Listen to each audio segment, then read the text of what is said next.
Looks like we got ourselves a little icebox watermelon. Ha ha!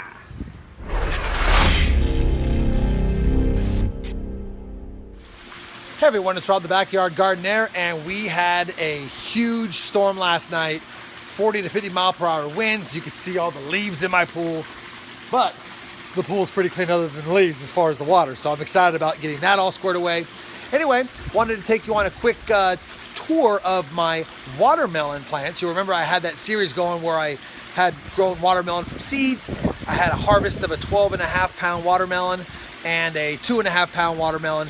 And so nothing great, but the whiteflies were crazy, and I let the watermelon vines kind of die on their own, but they came back to life, and the weather's been really good out here as far as temperature-wise goes in the last couple weeks.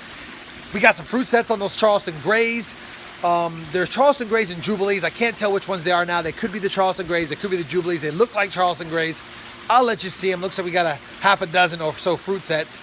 And I had shown you in those videos I had an icebox watermelon vine that wasn't really producing. It would set fruits and then they'd fall. But one actually was set fully. I believe it's time to harvest. It's ripe. It's a little smaller for an icebox watermelon, but that's why it's called an icebox watermelon. They're smaller. But it's my first time growing them. I believe it's ripe. I want to harvest it, cut it open, and show it to you guys. And we'll do that in the second part of the video. But the first part, let's go take a look at all those Charleston Gray, Jubilee watermelon fruit sets.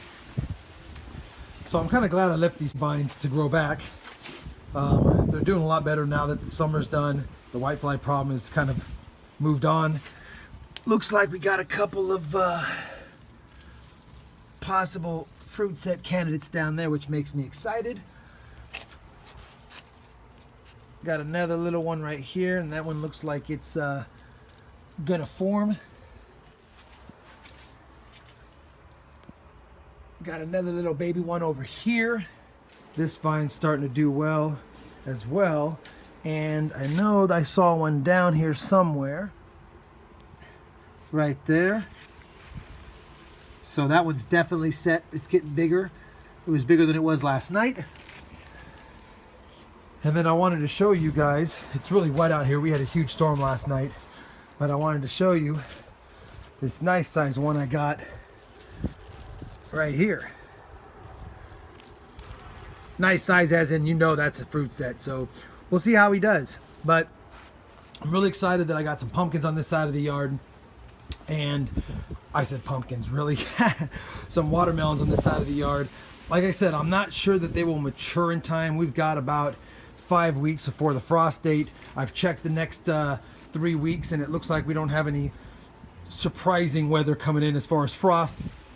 But yeah, they're getting lots of flowers on them again. That's, to me, is kind of lucky, because I didn't think these were going to survive the summer with all the heat and the whitefly problem. But this is not what I want to show you just as well. I want to take you over to an icebox watermelon that I have set, and I believe it's ripe, and I think we're going to go ahead and harvest it today and see what it looks like. Let's go take a look at it. All right, we'll get past all this foliage here and get down to my icebox watermelon. And again, it's not that big. These should be about 1.5 times this size, really. But the last tendril is dry. The spoon leaf has dried up and fallen off. It doesn't have any cream color because it's not sitting on the ground. It's hanging from this vine that's pretty much dead, as you can see. So it's not going to produce anything else. This is it for this watermelon vine.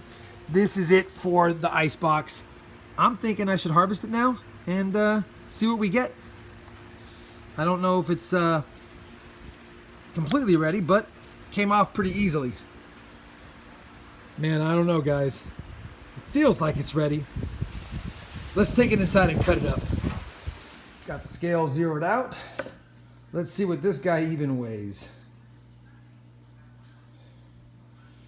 Looks like he is 1 pound and 1 ounce.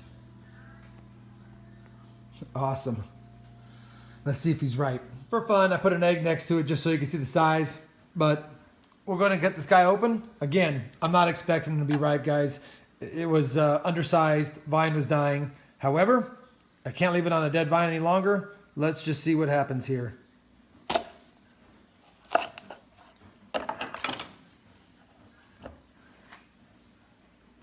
Looks ripe to me. And what do you expect from a tiny little watermelon? It smells good.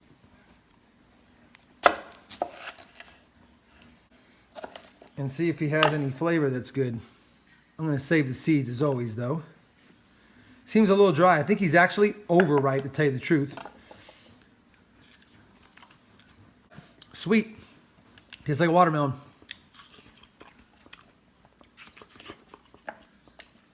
So there you have it. Icebox watermelon. Probably a little overripe. He's a little drier than I'd like, but he's not bad. And what I'm really happy about is we got a pretty good amount of seeds here, probably 2 or 3 dozen. And how I save my watermelon seeds, I just set them on a paper towel. And I fold it in half to soak up any of the membrane or the flesh or anything you want to call it on there. I'll let it sit like this for a couple of days. They don't really stick to the paper towel whatsoever. And in a couple of days, I'll take the seeds and I'll put them in a little baggie and they'll be good for next season. Well, there you have it, everyone. Not a record-breaking icebox watermelon by any stretch of the imagination, but it's my first one ever. I'm happy with it. Not going to get anything more on that plant, but we might get some more Charleston Gray and Jubilees. If you like the video, please give it a thumbs up. And as always, thanks for watching.